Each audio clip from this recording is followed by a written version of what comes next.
स्वागत है आपका आपके अपने YouTube channel OCC by Vipul sir में। दोस्तों आज हम लोग पढ़ेंगे बीएससी सेकेंड ईयर के फिजिकल केमिस्ट्री के मोस्ट इंपॉर्टेंट क्वेश्चन के पार्ट नंबर 17 में एक और बहुत ज़्यादा इंपॉर्टेंट क्वेश्चन को, जो कि क्लास 11th एंड 12th के लिए भी बहुत ज़्यादा इंपॉर्टेंट है, इंटरमीडिएट के लिए भी, जिसका नाम आप लोग थंबनेल पर देखे गए होंगे, किरचॉफ्स इक्वेशन। आप लोग नाम सुने होंगे, किरचॉफ का नाम आप लोग बहुत बाकायदे सुने होंगे, बहुत अच्छे से सुने होंगे, बहुत ज़्यादा इंपॉर्टेंट है। कोई बोल ही नहीं सकता कि ये टॉपिक इम्पॉर्टेंट नहीं है। तो बिल्कुल इसके बारे में मुझे ज़्यादा बताने की ज़रूरत है नहीं, आप लोग खुद ही जानते हैं। किरचॉफ्स इक्वेशन अपने आप में बहुत बेहतरीन, बहुत मज़ेदार और बहुत ही आसान सा टॉपिक है। तो बिल्कुल इसको हम लोग तुरंत सीधे स्टार्ट करेंगे, इसके बारे में बहुत ज़्यादा बात नहीं करेंगे। बस इतना आपको हम बता दें कि बहुत ज़्यादा इंपॉर्टेंट है। और ये अगर आप लोग अपने प्रीवियस ईयर पेपर्स में देखेंगे तो 2014 में पूछा है, फिर 15 छोड़ करके 16 में पूछा है, फिर 17 छोड़ करके 18 में पूछा है। इस तरीके के क्वेश्चंस इसके बनते रहे हैं। कभी कभी 1 नंबर में भी आपसे पूछा हुआ है 50 वर्ड में लिखने के लिए, तो सिर्फ आपसे पूछ दिया कि वो एक्सप्लेन किरचॉफ्स इक्वेशन, इस तरीके से करके आपसे पूछ दिया, मतलब एक्सप्लेन करने के लिए, या इसके ऊपर शॉर्ट नोट, बहुत ही छोटा सा नोट एक लिखने के लिए आपसे पूछ दिया है। तो आप बस इसकी थियरी थोड़ी थोड़ी मेंशन करके निकल सकते हैं, कोई दिक्कत नहीं है, आपको नंबर आराम से 1 नंबर मिल जाएगा। लेकिन मैक्सिमम टाइम में आप देखेंगे तो आपसे लॉन्ग में पूछा है, 5 नंबर में आपसे पूछा गया है, और 5 नंबर में आपसे सीधे बोला हुआ कि डिराइव द किरचॉफ्स इक्वेशन। ठीक है, डिराइव द किरचॉफ्स इक्वेशन या फिर डेरिवेशन ऑफ किरचॉफ्स इक्वेशन। सीधे सीधे बोले तो किरचॉफ्स इक्वेशन का डेरिवेशन आपसे पूछा गया है मैक्सिमम टाइम में, आप देखेंगे तो। बाकी 2018 के बाद का अपडेट मेरे पास नहीं है, आप लोगों के पास पेपर होगा तो आप लोग प्लीज़ देख लीजिएगा कि इसके बाद भी क्वेश्चंस किस तरीके से आपके एग्जाम में बना हुआ है। ठीक है, फिलहाल के लिए तुरंत हम लोग इसके आंसर पर आते हैं। देखिए, इसी क्वेश्चन को अगर आप थोड़ा सा आंख फाड़ के, जैसा कि मैं आपसे लगभग हर ही वीडियो में बोल देता हूं कि आंख फाड़ के देखिए ना। आंख फाड़ के देखने का मतलब बहुत ध्यान से देखिए, बारीकी से देखेंगे अगर आप लोग, तो एक और तरीका आपसे मिलेगा क्वेश्चन पूछने का। हो सकता है मिले, हो सकता है ना भी मिले, क्योंकि किरचॉफ्स इक्वेशन के नाम से ही आप देखेंगे क्वेश्चंस ज़्यादा पूछे जाते हैं। ये बहुत ही रेयर केस में हो सकता है, आपको अगर फंसाने के लिए पूछा जाए तो पूछा जा सकता है। Give the variation of heat of reaction with the temperature. ठीक है, इस नाम से भी आपसे क्वेश्चन आपके एग्जाम में पूछा जा सकता है।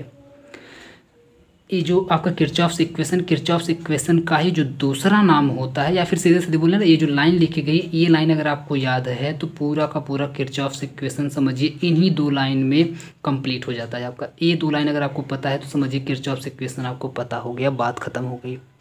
ये 2 लाइन क्या है? Give the variation. वेरिएशन का मतलब आप लोग जानते हैं, वेरिएशन का मतलब होता है वेरी करना, घटाना, बढ़ाना, घटाना, बढ़ाना, यानी कि उसको चेंज करते रहना, तो उसको बोलते हैं वेरिएशन हो रहा है ना। मतलब कुछ ना कुछ हमेशा बदलाव हो रहा है, तो बदलाव को बोलते हैं वेरिएशन ऑफ हीट। किसका वेरिएशन? तो हीट का वेरिएशन। किसका वेरिएशन?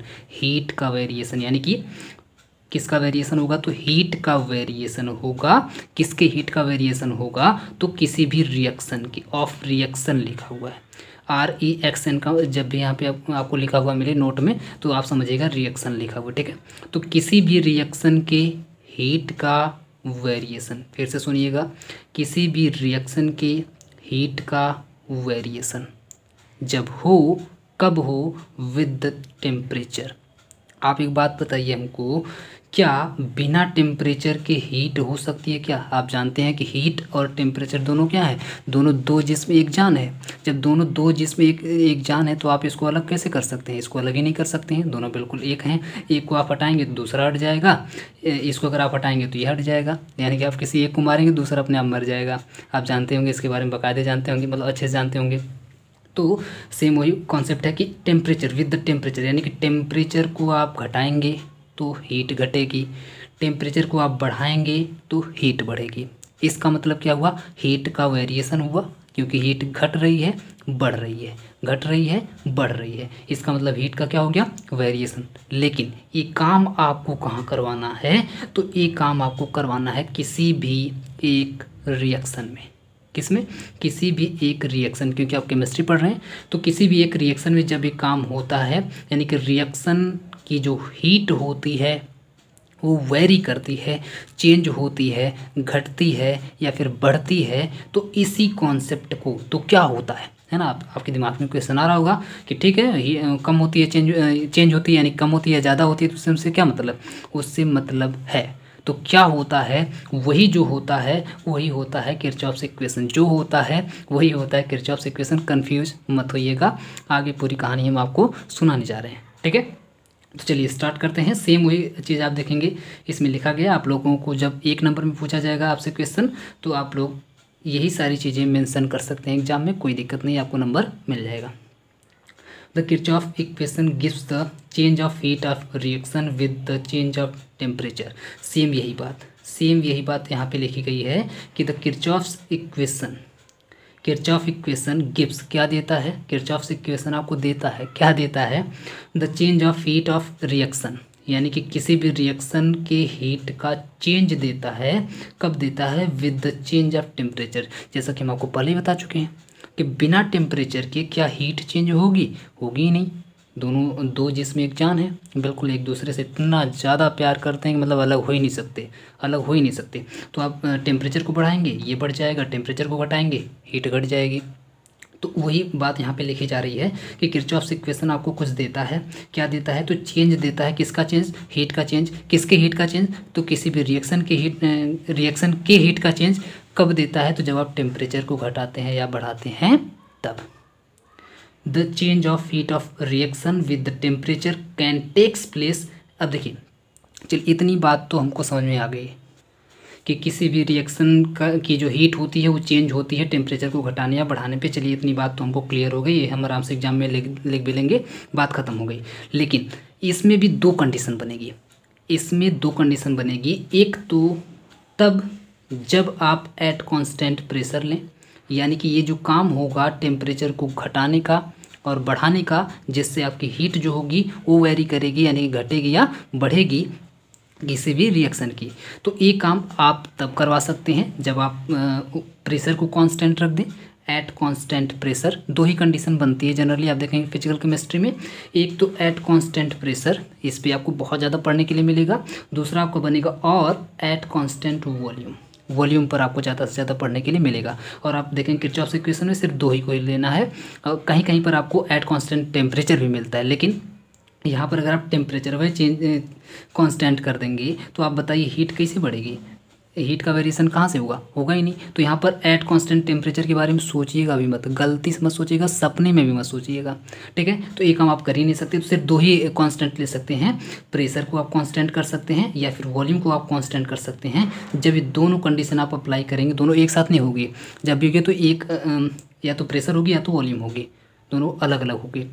तो 2 कंडीशन हमारे पास बन करके आ जाती है, एक तो एट कांस्टेंट प्रेशर पर, एक तो एट कांस्टेंट वॉल्यूम पर क्या कर दिया जाए, तो टेम्परेचर को घटा दिया जाए या बढ़ा दिया जाए। इससे फ़ायदा क्या होगा, इससे फ़ायदा ये होगा कि हीट भी घट जाएगी या बढ़ जाएगी। किसकी हीट घट जाएगी या बढ़ जाएगी, तो किसी भी रिएक्शन की हीट घट जाएगी या बढ़ जाएगी।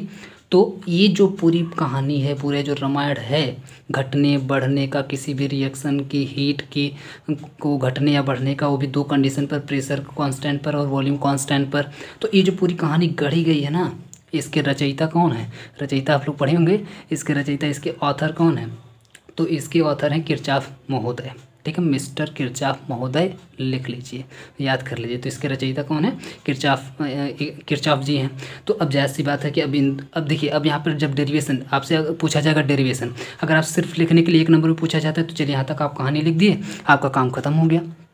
थोड़ा बहुत आप आगे का भी लिख सकते हैं, लेकिन जब आपसे पूछा जाएगा डेरिवेशन तो यहाँ पर आपको कन्फ्यूजन होगी कि डेरिवेशन करे कैसे, क्योंकि 2 कंडीशन हमारे पास बन करके आ जाती है, एट कांस्टेंट प्रेशर और एट कांस्टेंट वॉल्यूम।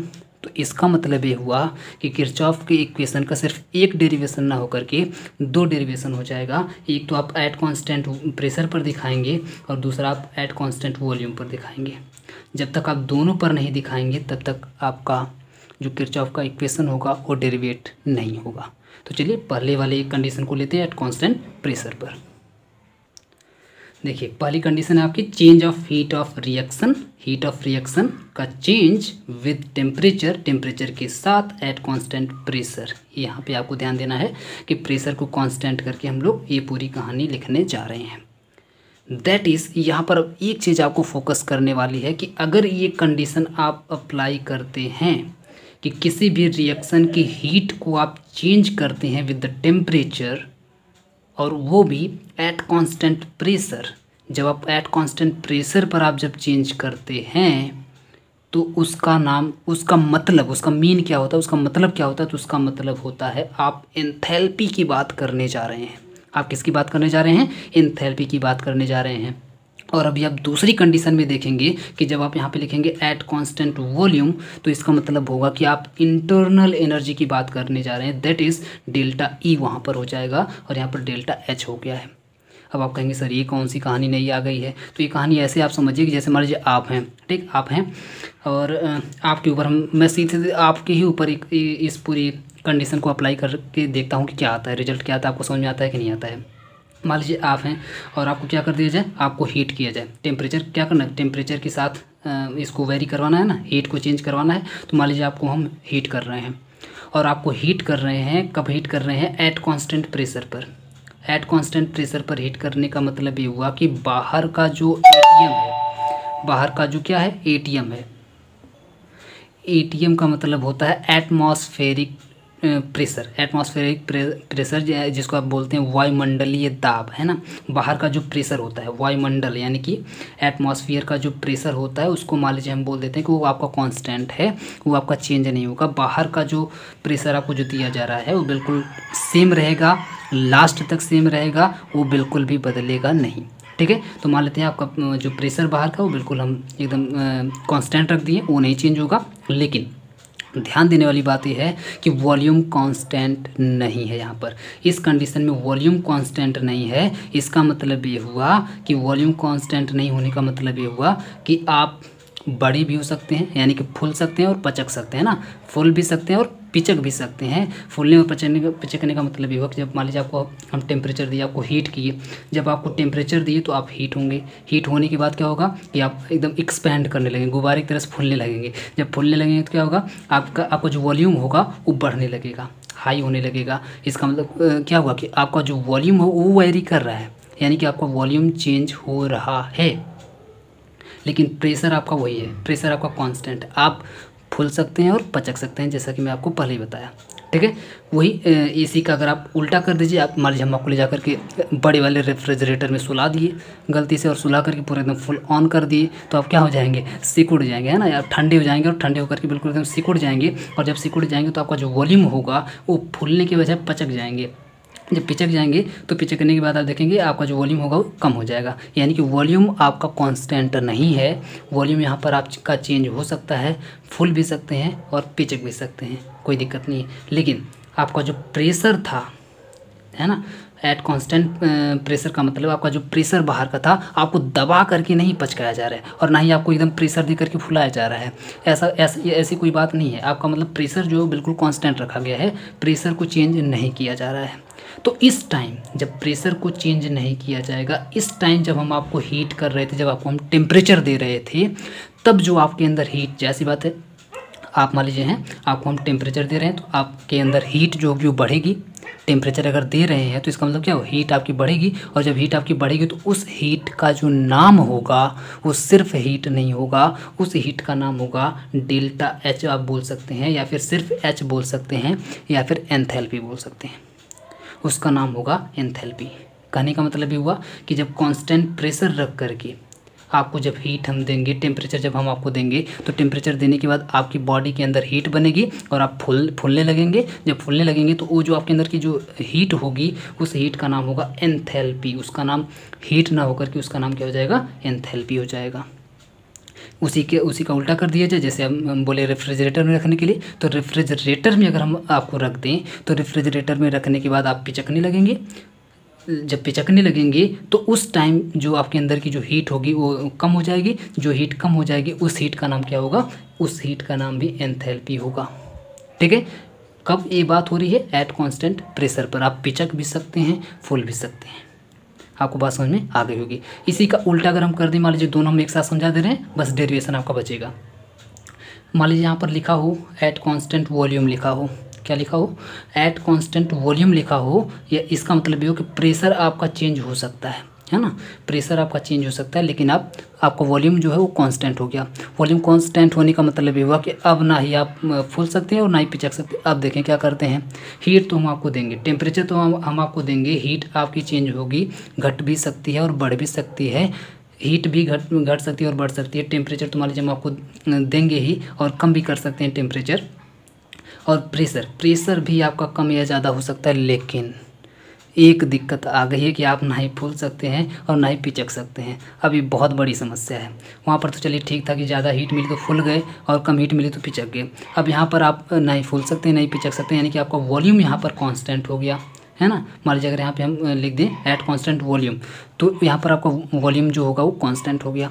अब इसमें बड़ी समस्या आ गई, है ना। अब आपको ना ही फूलना है ना ही पिचकना है। जितना भी टेम्परेचर दिया जाएगा, वो मान लीजिए टेम्परेचर अगर दिया जा रहा है तो आपके अंदर की हीट बढ़ने लगेगी, लेकिन आप फूल नहीं सकते हैं। आपकी बॉडी नॉर्मल उतनी ही रहनी चाहिए जितनी अभी है, और आपको टेम्परेचर खूब दबा के दिया जा रहा है। तो अब बताइए आपके अंदर की जो हीट होगी वो बढ़ने लगेगी, बहुत ज़्यादा बढ़ने लगेगी, क्योंकि आप फूल नहीं सकते हैं। उतनी ही बॉडी में आपको सारी हीट को रखना है। तो उस टाइम जो हीट होगी उसका नाम एंथैल्पी ना होकर के उसका नाम हो जाएगा इंटरनल एनर्जी। यहाँ पर ई लिख दिया जाएगा, कैपिटल ई। अभी हम आपको आगे लिख करके दिखाएंगे, ठीक है। तो उम्मीद करते हैं दोनों आपको बातें समझ में आ गई होंगी कि डेल्टा एच कब होगा, डेल्टा ई कब होगा, या एंथैल्पी कब होगा, इंटरनल एनर्जी कब होगा। जब यहाँ पे एट कांस्टेंट प्रेशर लिखा होगा तो एंथैल्पी होगा, जब यहाँ पे एट कांस्टेंट वॉल्यूम लिखा होगा तो यहाँ पर इंटरनल एनर्जी होगा, ठीक है। चलिए अब डेरिवेशन करते हैं। तो हम लोग जैसा कि शुरू में ही देखे हैं कि एक रिएक्शन के लिए करना है डेरिवेशन। तो शुरू में ही आप लोग सपोज कर लीजिए कि let us consider the change of reactant A into product B. मान लेते हैं कोई एक नॉर्मल सा रिएक्शन, वो जिसका रिएक्टेंट ए है और वो जब चेंज होता है तो प्रोडक्ट बी में बदल जाता है। मान लेते हैं कोई एक रिएक्टेंट ए है, वो चेंज होकर के प्रोडक्ट बी में बदल जाता है। अब इन दोनों की एंथैल्पी क्या होगी, अब इन दोनों की जो एंथैल्पी होगी वो एच ए, मान लीजिए एच ए का मतलब रिएक्टेंट की एंथैल्पी, एच बी का मतलब प्रोडक्ट की enthalpy, are the enthalpies of reactant A and product B, ठीक है। ये हो जाएगा रेस्पेक्टिवली। अब यहाँ पर जब ये बात हो गई तो आप जानते हैं कि रिएक्शन में क्या होता है, रिएक्शन में एंथैल्पी निकालने के लिए यानी कि डेल्टा एच, यानी कि दोनों में मान लीजिए रिएक्टेंट अभी ए था और यहाँ से इसको कुछ हीट दी गई या ली गई, है ना। यहाँ पर इसको हीट किया, टेम्परेचर दिया गया या लिया गया, मतलब इसकी हीट कम हुई या ज़्यादा हुई, मतलब कुछ ना कुछ चेंज हुई। जब चेंज हुई तो यहाँ से रिएक्टेंट ए से बी में बदल गया, है ना। ए से बी में बदलते वक्त कुछ ना कुछ हीट इसकी चेंज हुई। जब चेंज हुई तो उस हीट को आप जानते हैं क्या बोला जाएगा, डेल्टा एच, क्योंकि यहाँ पे एट कांस्टेंट प्रेशर की बात हो रही है। तो उस डेल्टा एच को निकालने के लिए हम लोग क्या करते हैं, प्रोडक्ट वाले में से रिएक्टेंट को माइनस कर देते हैं, यानी कि H B minus H A कर देंगे। यानी कि प्रोडक्ट की एंथैल्पी में से रिएक्टेंट की एंथैल्पी को जब घटा देंगे तो पता चल जाएगा कि यहाँ से ए से बी तक जाने में जो एंथैल्पी का चेंज हुआ है वो कितना हुआ, घटा है, बढ़ा है, कितना घटा है, कितना बढ़ा है, ये बात आपको पता चल जाएगी। इसी को आप मान लीजिए क्वेश्चन नंबर फर्स्ट। अब आगे देखिए, जो ही आप इतना करेंगे क्वेश्चन नंबर फर्स्ट बनाएंगे, तुरंत दिमाग में याद रखिएगा कि आपको क्या करना है, आपको ये तुरंत यहाँ पे डिफ्रेंशिएट करना है। आप तो अगर जस्ट पिछला वीडियो पढ़े होंगे तो उसमें आपको उसमें कुछ कंटेंट यहाँ पर आपको मिलेंगे, उससे कुछ आपको हेल्प मिलेगी, ध्यान से देखिएगा। तो आपको तुरंत यहाँ पे क्या करना है, डिफ्रेंशिएट करना है। डिफ्रेंशिएट कैसे करेंगे, तो ऑन डिफ्रेंशिएशन एवं equation with respect to temperature.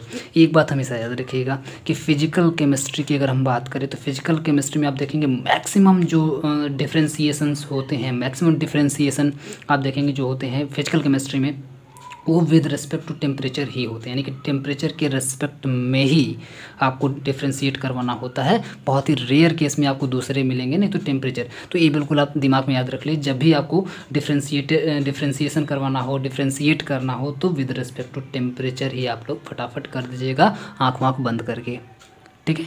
At constant pressure, ये तो आपका क्लियर ही है ऊपर से ही कि एट कांस्टेंट प्रेशर पर आपको करवाना है।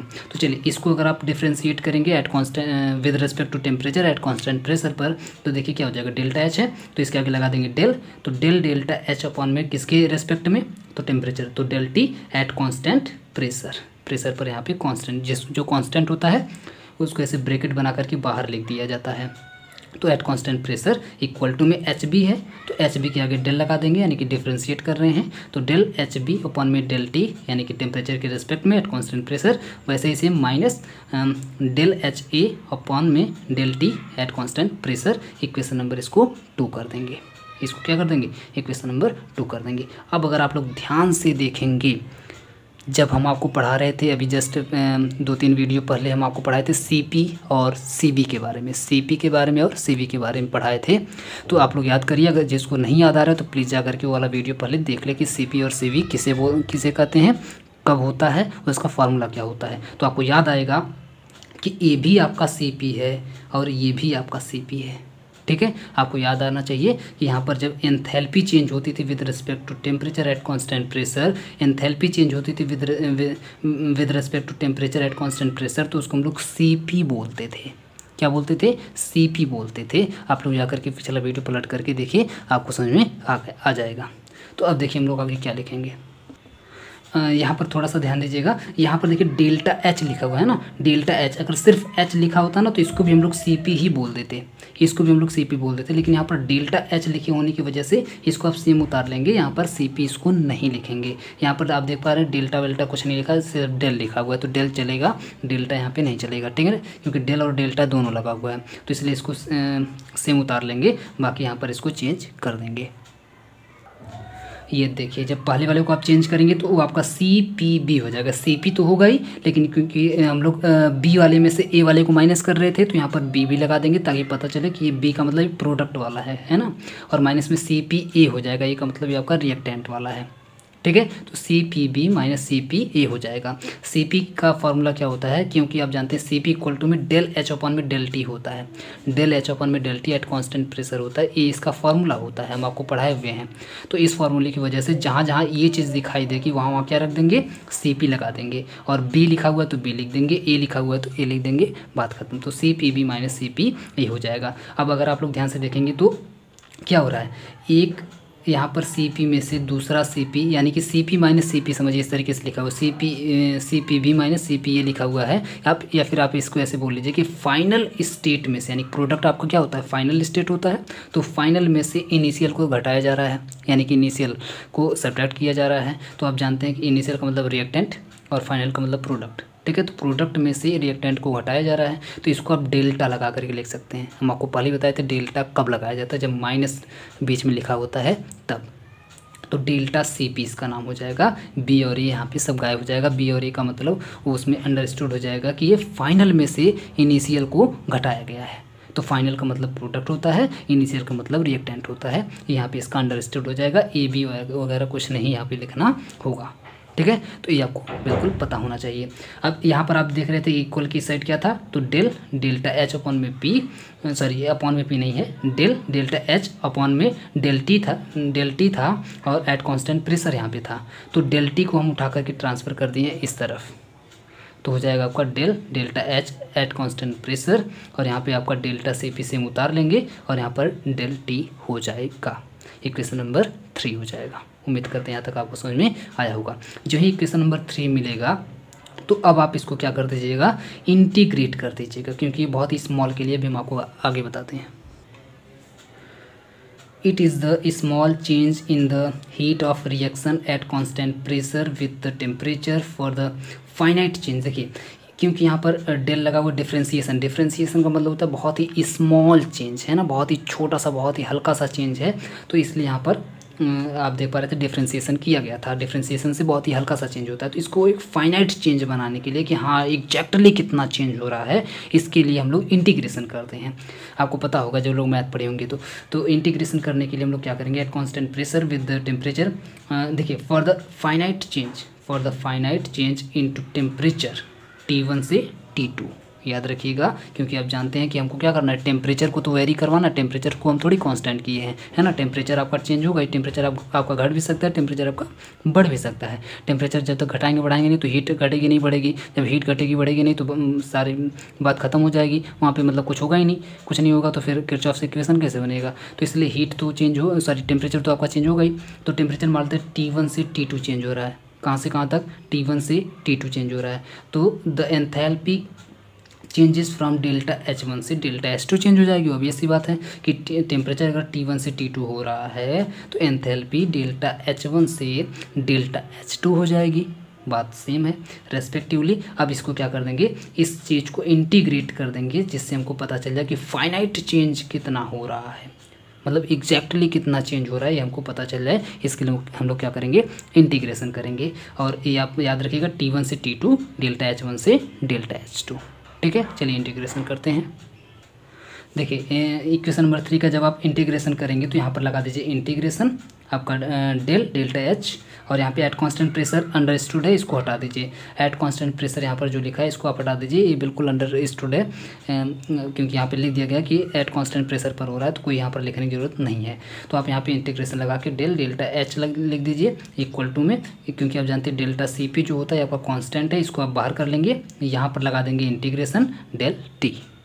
ठीक है, तो इस तरीके से आप लोग इसको लिखेंगे। आगे हम आपको करके दिखाते हैं। ये देखिए, क्योंकि आप जानते हैं कि जो एंथैल्पी चेंज हो रही थी वो एंथैल्पी आपकी H1 से H2 तक चेंज हो रही थी, डेल्टा H1 से डेल्टा H2 यहाँ पे लिखा हुआ है, तो वैसे ही लिख देंगे इंटीग्रेशन लगा के डेल्टा H1 से डेल्टा H2 और डेल्टा H, जैसा कि हम आपको ऊपर बताए हैं। फिर यहाँ पे डेल्टा से भी आपका कांस्टेंट बाहर हो जाएगा। फिर इंटीग्रेशन लगा के टेम्परेचर कहाँ से कहाँ तक, तो T1 से T2 तक डेल T। ठीक है, अब आप लोग याद करिए जस्ट पिछला वाला वीडियो जो हम आपको पढ़ाए हैं पार्ट नंबर 16, ये हम लोग पार्ट नंबर 17 में पढ़ रहे हैं। तो पार्ट नंबर 16 में हम आपको पढ़ाए थे इंटीग्रेशन पढ़ाए थे। इंटीग्रेशन उसमें हम लोग ये किए थे, अगर आपको वो वाला इंटीग्रेशन याद होगा तो उसमें भी सेम ऐसे ही इंटीग्रेट किया गया था, उससे आपको बहुत हेल्प यहाँ पे मिलने वाली है। तो वहाँ पे आप लोग ध्यान दिए होंगे, जब भी यहाँ पे डेल लिख करके कुछ ऐसी चीज़ सिर्फ कोई एक चीज़ लिखी गई होती थी, डेल लिख करके कोई एक ऐसी चीज़ लिखी गई होती थी, तो आप देखते थे ये पूरा का पूरा यहाँ से गायब हो जाएगा, ये पूरा का पूरा यहाँ से आपका गायब हो जाएगा। इसको कुछ नहीं उतारना, कुछ नहीं लिखना है, सिर्फ कर क्या देना है कि ऊपर वाले में से नीचे वाले को घटा देना है, ऊपर वाले में से नीचे वाले को घटा देना है, दैट्स इट, बात खत्म आपका। ठीक है, तो यहाँ पे भी आप लोग क्या कर देंगे, delta H2 minus delta H1। ये देखिए delta H2 minus delta H1, आप जानते हैं एट कांस्टेंट प्रेशर की बात हो रही थी, तो at constant pressure equal to में आपका डेल्टा CP है, तो डेल्टा CP यहाँ पे लिख देंगे। ये आपका कांस्टेंट है तो बाहर ही रहेगा, यहाँ पर भी इसका काम खत्म है, तो T2 माइनस T1। अब फिर से याद करिए, हम आपको क्या बताए हैं कि जहाँ जहाँ माइनस रहेगा वहाँ आप लोग क्या लगा सकते हैं, डेल्टा लगा सकते हैं। तो आप लोग चाहें तो यहाँ पे लिख दीजिए। वैसे यहाँ पर डेल्टा ऑलरेडी लगा हुआ है, तो आप डेल्टा कितनी बार लगाएंगे, है ना, तो यहाँ पर इसको सेम ऐसे ही लिख लीजिए, delta H2 minus delta H1। तो delta H2 minus delta H1 upon में देखिए ये जो आपका T2 माइनस T1 है, आप चाहें तो यहीं पर छोड़ सकते हैं, कोई दिक्कत नहीं है, यहाँ तक आपका सही है। या फिर आप थोड़ा इसको अच्छा बनाना चाहें इक्वेशन को, तो ये जो T2 माइनस T1 है इसको उठा करके इस तरफ कर दीजिए, तो ये इधर आएगा तो नीचे हो जाएगा, क्योंकि इधर मल्टीप्लाई में, इधर आएगा तो डिवाइड में, तो नीचे चला जाएगा। T2 minus T1 at constant pressure की बात हो रही है, इक्वल टू में आपका डेल्टा CP हो जाएगा। इक्वेशन नंबर 4, ये जो आपका इक्वेशन है इसको हम लोग बोलेंगे it is the Kirchhoff's equation eight constant pressure. ये जो आपका इक्वेशन है ये भी किरचॉफ का इक्वेशन है, लेकिन एट कांस्टेंट प्रेशर पर है। कब है, एट कांस्टेंट प्रेशर पर है, क्योंकि आप देख पा रहे हैं यहाँ पे प्रेशर कांस्टेंट बनाया गया है। तो ये तो कहानी हो गई एट कांस्टेंट प्रेशर की। अब आते हैं एट कांस्टेंट वॉल्यूम पर। ये कहानी उसकी थी जब आप फूल भी सकते हैं, पिचक भी सकते हैं। अब आते हैं दूसरी कंडीशन पर। इस कंडीशन में आप ना ही फूल सकते हैं ना ही पिचक सकते हैं, आपको उतना ही रह करके सभी टेम्परेचर को एब्जॉर्ब भी करना होगा, सहना भी होगा, और पता चला रेफ्रिजरेटर में रख रहे हैं तो आपको टेम्परेचर को देना भी होगा, यानी कि टेम्परेचर आपके अंदर से निकलेगा, यानी कि आपका टेम्परेचर कम भी हो सकता है। तो मतलब टेम्परेचर तो चेंज होगा, हीट तो चेंज होगी आपके अंदर की, लेकिन आप ना ही फूल सकते हैं ना ही पिचक सकते हैं। ठीक है, तो आते हैं नेक्स्ट कंडीशन पर। ये देखिए दूसरी कंडीशन है। दूसरी कंडीशन सेम टू सेम वही है जो अभी हम लोग किए हैं, बस जहाँ जहाँ आपको डेल्टा H दिखाई देगा वहाँ आप क्या कर दीजिए, डेल्टा E कर दीजिए। सेम वही इक्वेशन यहाँ पर भी है और कुछ नहीं बदलेगा। जहाँ जहाँ CP है वहाँ CV कर दीजिए, बस एक दो चीज़ सिर्फ बदलेगी, बाकी सब कुछ सेम रहेगा। तो change of heat of reaction with temperature at constant volume हो जाएगा। इसके बारे में बहुत ज़्यादा हम पहले ही आपको बता चुके हैं, अब यहाँ पर बहुत ज़्यादा बताना है नहीं। तो इसको आप जानते हैं कि दैट इज़ डेल्टा E हो जाएगा। क्यों होगा, कैसे होगा, सारी बातें हम लोग पहले ही डिस्कस कर चुके हैं। तो इसमें भी आप वही सारी चीज़ें लिख लीजिए जैसे उसमें था आपका। तो लेट करके A से B मान लेते, कोई एक रिएक्शन है A से B, A आपका रिएक्टेंट, B आपका प्रोडक्ट, A से B में चेंज होता है, मतलब सेम वही एकदम बिल्कुल पैटर्न आपको लेकर के चलना है यहाँ पर भी। तो आगे क्या हो जाएगा, तो आगे आपका हो जाएगा डेल्टा इक्वल टू में ई बी माइनस ई ए, क्योंकि आप जानते हैं कि उसमें एंथैल्पी चेंज हो रही थी तो H B minus H A था, तो यहाँ पर इंटरनल एनर्जी है, तो हम बोले हैं जहाँ जहाँ आपको एच दिखाई दे रहा था, एंथैल्पी दिखाई दे रही थी, वहाँ वहाँ इंटरनल एनर्जी कैपिटल ए लिख दीजिए। तो वहाँ पर H B minus H A था, यहाँ पर ई बी माइनस ई ए कर दीजिए। फिर से उसमें भी हम लोग डिफ्रेंशिएट किए थे, इसमें भी डिफ्रेंशिएट कर दीजिए। On differentiating with respect to temperature, उसमें भी टेम्परेचर, इसमें भी एट कांस्टेंट वहाँ पे प्रेशर था, यहाँ पर बस वॉल्यूम कर दीजिए। क्या कर दीजिए? Volume, eight constant volume. जब इतना आप लोग करेंगे तो ये देखिए डेल ई को जब आप डिफ्रेंशिएट करेंगे तो डेल डेल्टा ई अपन में del T at constant volume. फिर से यहाँ पर ई बी को डिफ्रेंशिएट करेंगे तो डेल ई बी अपन में del T at constant volume, फिर इसको भी डिफ्रेंशिएट कर दीजिए minus del E A upon में del T at constant volume. Equation number आपका नेक्स्ट हो जाएगा, जो भी है इक्वेशन नंबर 1 मानने में, इक्वेशन नंबर आपका यहाँ पे 1 हो जाएगा। ठीक है, फिर से वही बात, आप अगर आप लोग अगर सी पी और सी बी की डिफिनेशन पढ़े हैं उस वीडियो से, तो आपको पता होगा कि जब यहाँ पे इंटरनल एनर्जी चेंज होती है with respect to temperature at constant volume, तो वहाँ पर हम लोग सी वी बोलते हैं, ना कि सी पी बोलते हैं। और जब एंथैल्पी यहाँ पे जब एच लिखा होता है और यहाँ पर जब पी लिखा होता है तो उसको हम लोग सी पी बोलते हैं। तो यहाँ पर सी वी हो जाएगा क्योंकि एट कांस्टेंट वॉल्यूम है और यहाँ पर इंटरनल एनर्जी चेंज हो रही है, आपको अच्छे तरीके से पता है, ये इसका फॉर्मूला होता है। तो यहाँ पर लिख देंगे सी वी बी लिख देंगे क्योंकि यहाँ पर बी की बात हो रही है। यहाँ पर क्या लिख देंगे? सी वी ए लिख देंगे क्योंकि यहाँ पर ए की बात हो रही है। जैसे उसमें क्या था, सी पी बी था, सी पी ए था, यहाँ पे C V B C V A हो जाएगा। सेम वही लिखना है आपको। फिर से आप जानते हैं क्योंकि यहाँ पर माइनस लगा हुआ है तो वहाँ पर भी डेल्टा लगाए थे, यहाँ पर भी डेल्टा लगा देंगे, बी और ए को गायब कर देंगे, तो आप जानते हैं डेल्टा सी वी हो जाएगा। फिर से, और इधर आपका ये बिल्कुल सेम है, डेल्टा टी को उठा करके इस साइड भेज दीजिए। जब इस साइड भेजेंगे तो क्या हो जाएगा आपका इक्वेशन, ये देखिए del delta E at constant volume equal to में आपका डेल्टा सी वी और यहाँ पर डेल्टा टी हो जाएगा, क्योंकि यहाँ इसके नीचे था, इधर आएगा तो मल्टीप्लाई में डेल्टा टी हो जाएगा। Equation number 2। मतलब आपको कुछ नहीं करना है, सिर्फ इतना करना है कि जहाँ जहाँ सी पी दिखाई दे रहा है वहाँ वहाँ सी बी लिख दीजिए, वी कर दीजिए, और जहाँ जहाँ उसमें एच दिखाई दे रहा है वहाँ वहाँ आप कैपिटल ई कर दीजिए। बस इतना आपको करते आना है, आपका जो दूसरा जो इक्वेशन है आराम से अपने आप प्रूव हो जाएगा, आपको कुछ करना नहीं पड़ेगा। ये आपका किरचॉफ्स का आप बोल सकते हैं सेकेंड इक्वेशन आप बोल सकते हैं। अब इसके आगे उसमें हम लोग क्या किए थे, इंटीग्रेट किए थे। देखिए उसमें जितनी चीज़ें लिखे हैं ना, आप लोग चाहें तो यहाँ पर उसको भी डिटेल में यहाँ पे इसमें भी लिख सकते हैं।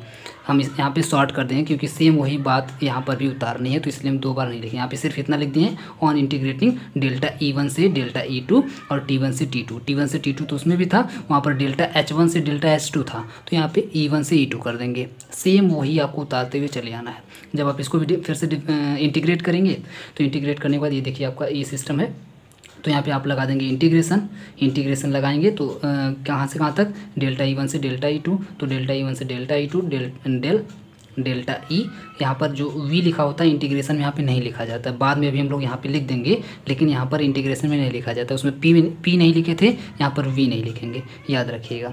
यहाँ पर आप जानते हैं उसमें डेल्टा सी पी जो था वो आपको कांस्टेंट था, यहाँ पर डेल्टा सी वी आपका कांस्टेंट हो जाएगा। ये आप जानते हैं T1 से T2 डेल टी। फिर से आप जानते हैं कि ये पूरा का पूरा आपका गायब हो जाएगा, ये पूरा का पूरा आपका गायब हो जाएगा, क्योंकि इसके अगल बगल और कुछ नहीं लिखा है, सिर्फ डेल लगा करके कोई एक चीज़ लिखी गई, डेल लगा के कोई एक चीज़ लिखी गई, तो ये आपका पूरा का पूरा गायब हो जाएगा। और इसमें से ये माइनस हो जाएगा, इसमें से ये माइनस हो जाएगा। सेम वही बिल्कुल पैटर्न आपको अप्लाई करना है यहाँ पर। तो जब ऐसा अगर आप लोग करेंगे तो ये देखिए delta E2 minus delta E1, delta E2 minus delta E1 at constant volume equal to में डेल्टा सी वी हो जाएगा, और यहाँ से T2 minus T1, T2 minus T1। फिर से एक बार T2 माइनस T1 को उठा करके इस साइड कर दीजिए, तो ये आपका डेल्टा देखिए delta E2 minus delta E1 upon में T2 minus T1 at constant volume equal to में क्या बचेगा, सिर्फ डेल्टा CV बचेगा। क्या बचेगा, सिर्फ डेल्टा CV। इक्वेशन नंबर आपका 3। अब उसको क्या बोले थे हम लोग, उसको बोले थे it is the Kirchhoff's equation eight constant pressure, और इसको बोल देंगे it is the Kirchhoff's equation eight constant volume. Simple. तो ये 2 इक्वेशन जनरली थे किरचॉफ्स के। जब भी आपसे डेरिवेशन पूछा जाए तो आपको दोनों डेरिवेशन करके दिखाना होगा, और जब भी आपसे सिर्फ एक्सप्लेन करने के लिए बोला जाए तो आप उसकी डेफिनेशन शुरू की जो थी वो लिख देंगे, और थोड़ा बहुत आप इसमें से रिएक्शन वगैरह दिखा करके थोड़ी बहुत आप अपने हिसाब से और बढ़ा चढ़ा के लिख देंगे। आपका 40-50 वर्ड का हो जाएगा आंसर, कोई दिक्कत नहीं, आपको आराम से आंसर नंबर मिल जाएगा। वैसे ये ज़्यादातर लॉन्ग में ही आपसे पूछा गया है। तो उम्मीद करते हैं बहुत ही बेहतरीन तरीके से आपको किरचॉफ से क्वेश्चन समझ में आया होगा। मुझे नहीं लगता कि आज के बाद आपको किरचॉफ से क्वेश्चन कभी ज़िंदगी में भूलेगा। तो अगर ऐसा है, आपको पसंद आता है मेरा वीडियो, आपको मेरा काम पसंद आता है, तो प्लीज़ आप लोग जानते हैं आपको क्या करना है। सबसे पहले तो आपके जितने भी क्लासमेट्स हैं सभी को बताइए कि यहाँ पे बेहतरीन पढ़ाई हो रही है और आकर के यहाँ पे बिल्कुल फ्री में पढ़ें, क्यों पैसा बर्बाद कर रहे हैं। ठीक है, तो यहाँ पर आकर के पढ़ें वो लोग ध्यान से, और साथ में आपको वीडियो को लाइक करना होता है, एक मेरी एनर्जी बढ़ाने के लिए बढ़िया सा कमेंट करना होता है, और पूरा आप लोग लास्ट तक वीडियो देखते हैं, पेशेंस बना के देखते हैं। इन सब बातों के लिए आप सभी लोगों को मेरी तरफ से बहुत बहुत